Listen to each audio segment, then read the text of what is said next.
Naib Presiden PAS, Datuk Seri Dr. Ahmad Samsuri Mokhtar yang juga memegang jawatan Menteri Besar Terengganu kini dilantik sebagai pengerusi Perikatan Nasional yang baharu. Pelantikan ini diumumkan dalam satu kenyataan bersama oleh 4 Presiden Parti yang membentuk gabungan PN selepas mesyuarat luar biasa Majlis Tertinggi PN yang berlangsung di Ibu Pejabat PAS petang tadi.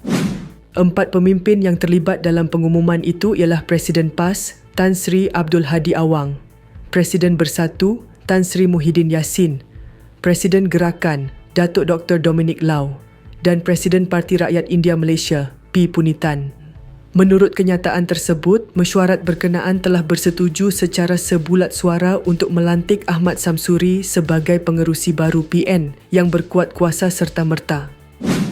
Mesyuarat turut meluluskan peletakan jawatan Tan Sri Muhyiddin Yassin sebagai pengerusi PN yang berkuat kuasa pada 1 Januari 2026.